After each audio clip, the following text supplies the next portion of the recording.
Hello, everyone, and welcome to this week's episode of Listening and Responding.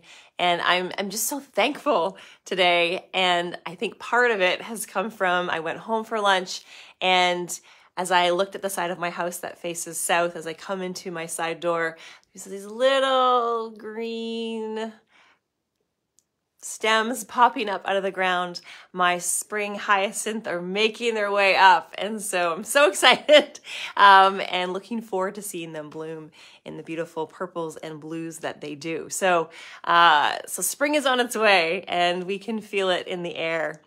And I'm so excited to share a few thoughts with you as we go into this week, reflecting on Sunday. And so I really appreciated how Greg Musselman from Voice of The Martyrs shared with us the bigger picture of how believers around the world are living out their faith and what that means for them based on their country and culture that they find themselves in. And the stories of the persecuted church, they stand out.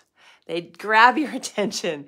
They touch our hearts with their raw honesty and their unwavering courage. And each story is so unique, as we found on Sunday, yet they all share this common heartbeat, a deep, unwavering focus on Jesus, on the good shepherd whose love lights those dark paths that we can find ourselves on.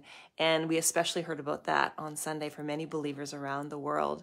And if you didn't get a chance to join in, and if you haven't heard the message yet from Greg Musselman, please check out this week's message video on our website, summersidecommunity.church. And I've included the link in the caption here and in the notes, so you can take a look if you'd like to dig deeper into that.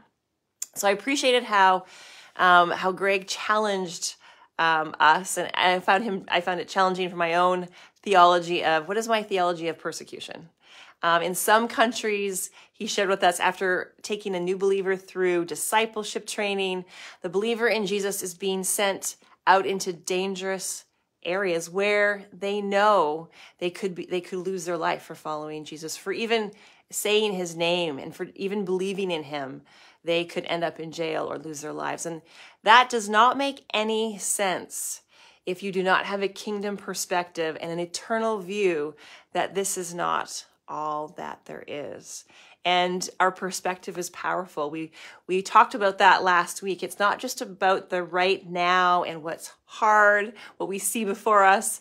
It's about seeing beyond that which is today to the shepherd and to his leading with love and strength, and to recognize that he is so present and that it's his presence as we fix our eyes on him that shapes our understanding and guides our steps. He's in the middle of it all with us. And so I believe that we need to be asking the Father, what are you up to?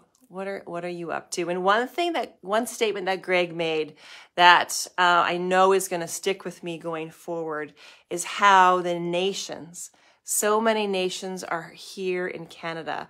Greg shared how there are more nations living in Canada than ever in the history of this nation. And God is bringing the nations to us. And he reminded us of a prophetic word that has been spoken over Canada. And I've heard it many times I don't know, it's been quite a few years. I want to say it's 20 or more years that this has been spoken over Canada, that we would be a nation that the nations would come to for healing. So we'd be a place for healing for the nations. And I do believe that is our nation's destiny. The leaf on our flag has been spoken to be like the leaves in Revelation 22 to bring healing to the nations. That's the word that's been spoken over Canada. And so they're coming here. The nations are coming here, and we are to be a place of healing. And I believe that we need to allow that to change our perspective. We can still do missions work overseas, but they're here. They're in our neighborhoods. And what is God doing? What is he up to? And I believe we need to pay attention to that. And so I pray, Lord, open our eyes to see what you are doing. The wind of the Spirit is blowing, and let those who have ears to hear what the wind is saying to the churches. May we hear what the Lord is up to, what he's doing, and maybe be aware of that and step into those things that might be hard, that might be challenging, but he has a purpose in it all. So will we trust him? Will we trust the Good Shepherd? And so our reality is that we're always going to need the Good Shepherd. And because of that, because of our need of him and our recognition that he is the one that holds everything together, we can join hands worldwide with our brothers and sisters and their stories and our stories, all of our stories of struggle and triumph, united together in our love and our devotion for Jesus. And all of these stories invite us deeper in our walk with Jesus. And so today, as we walk on the path that's set before us, each of you who walk on that path set before us, let the courage and the faith of our brothers and sisters that we heard about on Sunday inspire us to live with boldness and faithfulness, adding our own stories to the bigger and larger story across the church and across the ages. So surrounded by change and challenge, may our focus remain unshaken on Christ, who is our Good Shepherd, who is the source of our strength and the author of our faith. And so bless you as you head into this week, and may your eyes be open to the good things that God is doing amongst us. So I want to just share two quick things as I come to the end. I'd like to draw your attention to tomorrow's social media post, which is going to be our weekly blog. And did you know we have a short blog every week that focuses on the weekly theme of our message series that we're in when we're currently in Psalm 23. They are short, and they'll give you some great connecting points to reflect on as we go through the teaching series that we're in. So we're planning to do this all year long, every week. And this week's is beautifully written. It connects what Greg shared on Sunday about the persecuted church to what we are learning about the Good Shepherd in Psalm 23. So be sure to check it out tomorrow and leave us your comments and your thoughts. We love to hear from you, or check out the link in today's notes. You'll also be able to link to it there.